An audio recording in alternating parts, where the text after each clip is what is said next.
झाल्याची चर्चा आहे. तर असं आहे की पाचोरा आणि भडगावच्या संदर्भात सन्माननीय किशोरप्पांनी भूमिका घेतली की आम्ही कोणाही सोबत युती करणार नाही, आम्ही एकटे लढू, अशी भूमिका घेतल्यानंतर आता स्वाभाविक सगळ्या ठिकाणी भारतीय जनता पार्टी इथं मोठा पक्ष आहे, सगळे त्यांचे कार्यकर्ते पदाधिकारी, पंचायत समितीचे एकदा मधु काटे म्हणून सभापती राहून शिकले, जिल्हा परिषदच्या आमच्या जागा इथं बऱ्याचदा निवडून आणल्या आहेत.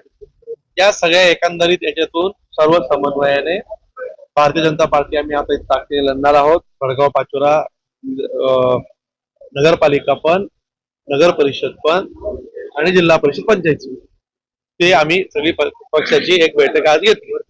आपण असंही म्हणणं आहे की माझ्या विरोधात ज्यावेळेस विधानसभेमध्ये जी उमेदवार निवडणूक लढवत होते, आज भारतीय जनता पार्टीने त्यांनाच जवळ केलेलं आहे आणि मी काय युती करणार.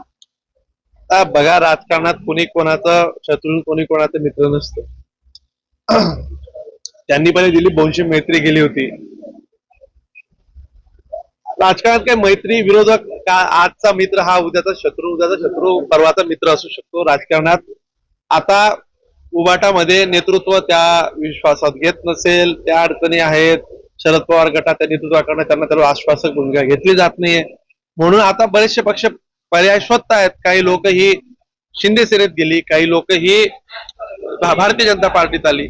त्याच्यामुळे आप्पा जे म्हणताय ते त्यांच्या जागेवर ते कदाचित म्हणत असतील, पण वस्तुस्थिती अशी आहे.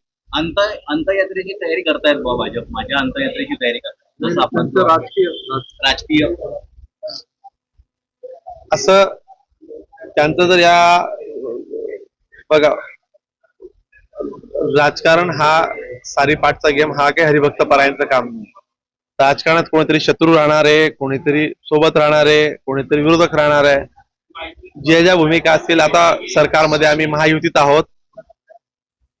एक जबाबदार पदाधिकारी म्हणून अगदी टोकाचं बोलणं मला योग्य त्यांच्याविषयी आज वाटत नाहीये.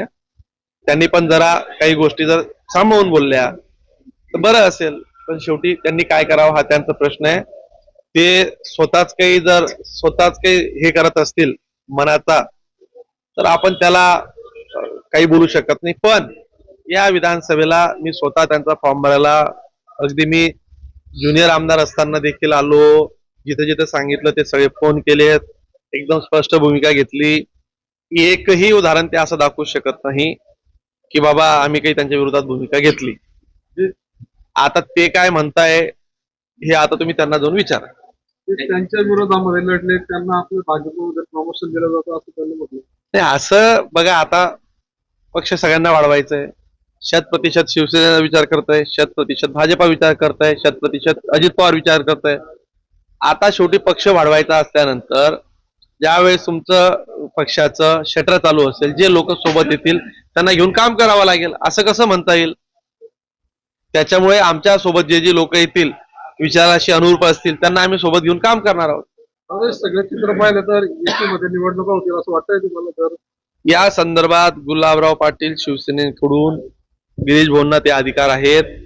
माझ्या मते आता आम्ही सगळ्यांशी त्या विषयावर मी किशोरप्पांशी बोललो होतो की आपल्याला युतीत लढायचं आहे का. त्यांच्याकडून नकार आल्यानंतर हा प्रस्ताव आता आम्हाला पुढे न्यावा लागतोय की आम्हाला सुद्धा इथे चाचपणी करावीच लागणार आहे. पण आता तुमचा काय निर्णय ठरला या ठिकाणी?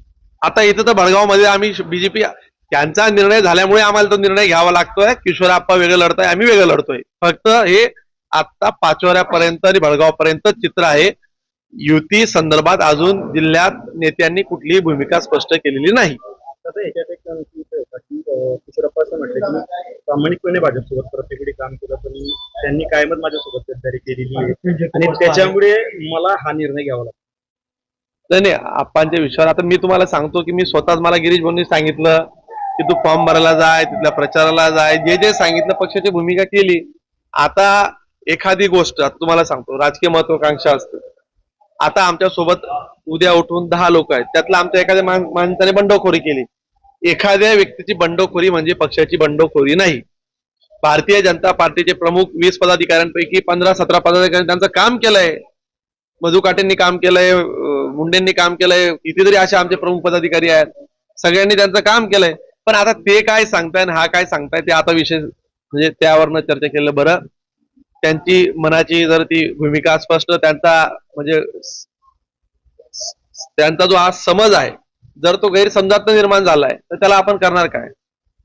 यातून जे चर्चेचा मार्ग आहे दादा आणखी कुठून कधीही आमच्याकडून चर्चेचे मार्ग युतीचे सगळ्यांसाठी खुलेच असतात. त्यांनी काही प्रस्ताव दिला तर पुन्हा त्यावर चर्चा होऊ शकते.